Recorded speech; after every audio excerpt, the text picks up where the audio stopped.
తిరుపతిలో ఎన్నికల కౌంటింగ్కు 2500 మందితో భారీ బందోబస్తు నిర్వహించామన్నారు పోలీసులు. వర్సిటీలో కౌంటింగ్ కేంద్రం ఏర్పాటు చేశారు. కౌంటింగ్ రోజు ట్రాఫిక్ ఆంక్షలు విధించామన్నారు జిల్లా ఎస్పీ హర్షవర్ధన్ రాజు. అల్లర్లు జరగకుండా 650 మందిని బైండ్ ఓవర్ చేశామంటున్న ఎస్పీతో మా correspondent Karthik face to face. జిల్లాకు సంబంధించినటువంటి కౌంటింగ్ ఏర్పాట్లను ఎస్పీ హర్షవర్ధన్ రాజు పర్యవేక్షిస్తున్నారు. మనతో ఎస్పీ గారు కూడా ఉన్నారు, ఆయనతో కూడా మాట్లాడదాం. సార్ చెప్పండి, అంటే ఏదైతే కౌంటింగ్ ఏర్పాట్లకు సంబంధించి ఎంతమంది భద్రత అనేది వినియోగించబోతున్నారు, ఇప్పటి వరకు ఎన్ని బైండ్ ఓవర్లు చేశారు, ఎలాంటి యాక్షన్ ప్లాన్ అనేది అమలు చేస్తున్నారు కౌంటింగ్ సంబంధించి? సో టోటల్గా మనము ఆ రోజుకి కౌంటింగ్ డే కోసం దాదాపు 2500 మంది మా తిరుపతి పోలీసు, ఇది కాకుండా ఒక 3 కంపెనీస్ ఆఫ్ సిఏపిఎఫ్, ఇంకొక 3 ప్లటూన్స్ ఆఫ్ ఏపీఎస్పి, ఈ దాంతో ఫోర్స్ తోటి మనము ఒక ఎలాబరేట్ బందోబస్తు స్కీమ్ ఏర్పాటు చేసుకోవడం జరిగింది. అండ్ బైండ్ ఓవర్స్, ఈ ట్రబుల్ మాంగర్స్ అందరికి సంబంధించినట్లయితే దాదాపు 600 మంది దాకా ఇప్పుడు దాకా బైండ్ ఓవర్ చేశాము. ఒక 50 మంది మీద షీట్స్ ఓపెన్ చేశాము. అండ్ రానున్న రోజుల్లో కూడా ఈ నెక్స్ట్ 2-3 డేస్లో కూడా మరి కొంతమందిని బైండ్ ఓవర్ చేస్తాము.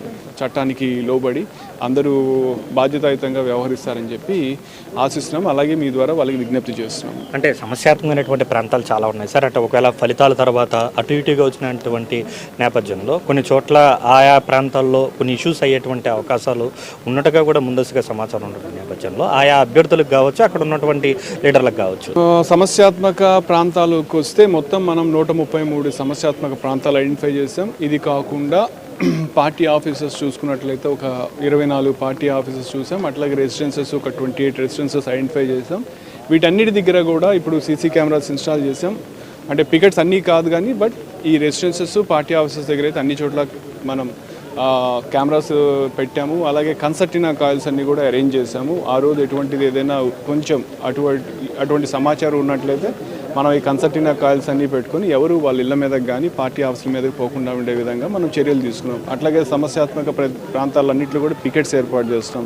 డిస్ట్రిక్ట్ అంతా కూడా దాదాపు ఒక 100 మొబైల్ పార్టీస్ పెట్టాము, ఒక 53 క్యూఆర్టీస్ పెట్టాము. అట్లాగే 7 స్ట్రైకింగ్ ఫోర్సెస్ అని డిఎస్పీస్ తోటి స్ట్రైకింగ్ ఫోర్సెస్ పెట్టాము. వీళ్ళు కూడా అందరూ కూడా రైట్ గేర్ ఎక్విప్మెంట్ తోటి ఆర్మ్డ్ కాంపోనెంట్స్ తోటి గస్తీ తిరగడం జరుగుతుంది. ముఖ్యంగా కౌంటింగ్ హాల్లో ఎంట్రీ ఇచ్చేటువంటి ఏజెంట్స్ కావచ్చు, ఏదైతే క్యాండిడేట్స్ కావచ్చు, వాళ్ళకి ఎలాంటి వార్న్ చేస్తారు? కనీసం సెల్ ఫోన్ కాదు, వాటర్ బాటిల్ కాదు, ఏది కూడా అలో లేదంటున్నారు. So in case of any issues ఏదైనా జరిగితే ఎలాంటి వార్న్ అనేది ఇస్తారు, ఎలాంటి జాగ్రత్తలు అనేది తీసుకోవాలంటారు వాళ్ళు? అంటే సెల్ ఫోన్స్ యాక్చువల్గా వాళ్ళు అక్కడ దాకా తీసుకొచ్చినా మనం సెల్ ఫోన్ కలెక్షన్ పాయింట్ పెడుతున్నాము. వాళ్ళు ఎవరైనా తెలిసిన వాళ్ళు ఉంటే వాళ్ళకే హ్యాండ్ ఓవర్ చేసినట్లయితే బెటర్గా ఉంటుంది. లేని పక్షంలో మనం కలెక్షన్ పాయింట్స్ ఉన్నాయి కాబట్టి దాంట్లో చేస్తాం. అదర్వైజ్ ఈ ఫ్రిస్కింగ్ కూడా మనము 3 లేయర్స్లో యాక్సెస్ కంట్రోల్లో తరోగా ఫ్రిస్ చేసి పంపిస్తాం. ఎక్కడ కూడా ఈ బాటిల్స్ కానీ, లిక్విడ్ ఐటమ్స్ కానీ, ఇంకా వేరే అదర్ ఏవి కూడా లోపలికి అలౌ చేయం. కాబట్టి అందరూ కూడా దాన్ని అర్థం చేసుకొని సహకరించి అటువంటివి లేకుండా వస్తారని చెప్పి ఆశిస్తున్నాం. అట్లా ఇది హర్షవర్ధన్ రాజు గారు చెప్తూ వస్తున్నారు. పూర్తి స్థాయిలో కౌంటింగ్కి సంబంధించి ఆ రోజున కఠినమైనటువంటి భద్రతా చర్యలు ఏర్పడుతున్నాం.